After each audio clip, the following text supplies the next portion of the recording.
अब क्या करना है कि हम अगर सारी कॉस्ट को भी ले लेते हैं तो तब भी हमारा डिसीजन सेम ही रहेगा कि अगर हम इररेलेवेंट कॉस्ट को भी इंक्लूड कर लें तब भी हमारा जो डिसीजन है उस पर कोई इम्पेक्ट नहीं पड़ता। इसको भी हम देख लेते हैं। लेकिन अगर हम रेलिवेंट कॉस्ट सिर्फ लें तो हमारा जो प्रोसीजर है, जो हमारा सोल्यूशन है, that will be simple. Arusha Riyaz, Yes, sir. जी आप ये स्लाइड रीड करें। Total differential cost approaches. The management of a company is considering a new labor-saving machine that rents for $3,000 per year. Data about the company's annual sales and cost with and without the new machine are. ठीक है, ये हमारे पास data है। This is a current situation in which we are using our old machine. So we have sales of 200,000. We have some direct material expense, direct labor, variable, and all these kind of expenses.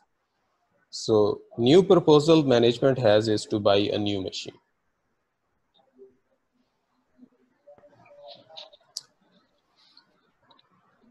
If the company will buy a new machine, sales will be the same. So both are same. These are not changing between the two alternatives, then we don't have to worry about this option. So difference between the two is 0.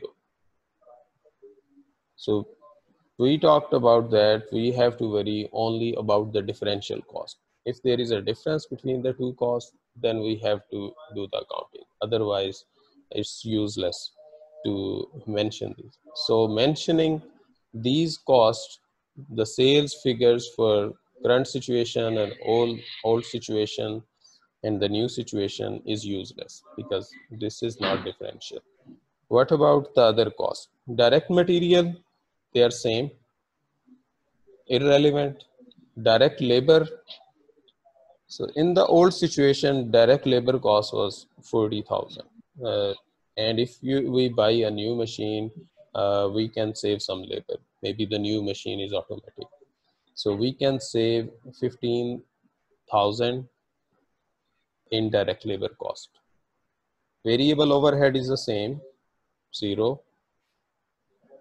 And then we have fixed expenses. Our other fixed expenses are same. Rent on a new machine.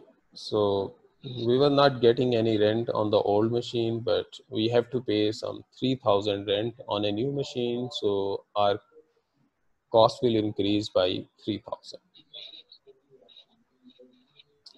Net operating income क्या है? ये दो option है। ये हमने cost saving की है and this is our cost increase. Net effect will be 12,000 increase in revenues or in profit. So क्योंकि हमारा रेवेन्यू इंक्रीज हो रहा है 12,000 से, अगर हम न्यू मशीन खरीदते हैं then we should go for buying the new machine. तो ये डिफरेंशियल कॉस्ट की अप्रोच है कि आप अगर सिर्फ फोकस करें रेलिवेंट कॉस्ट पे और उन कॉस्ट पे जो कि दो डिफरेंट ऑप्शन के दरमियान डिफर कर रही हैं, तो हम अपनी डिसीजन मेकिंग करेक्ट कर सकते हैं। अगर हम इररेलेवेंट कॉस्ट को भी इंक्लूड कर दें तो सिचुएशन कॉम्प्लिकेटेड हो जाएगी। आंसर जो है वही हमारा सेम आएगा। अगर हमने इसका डायरेक्ट करना होता तो हमें पता था कि सिर्फ डायरेक्ट लेबर जो है वो चेंज हो रही है और जो रेंट ऑन है न्यू मशीन ये चेंज हो रहा है। बजाय इस सारी चीज़ों को लिखने के कि हम उसकी सेल्स भी लिखें, डायरेक्ट मटेरियल भी लिखें, वेरिएबल ओवरहेड भी लिखें, अदर फिक्स्ड एक्सपेंसेस भी लिखें, इनको लिखने के हम अगर सिर्फ इन दो पॉइंट्स की बेस पे अपनी अकाउंटिंग करते तो हम सेम कंक्लूजन पे पहुंच सकते थे।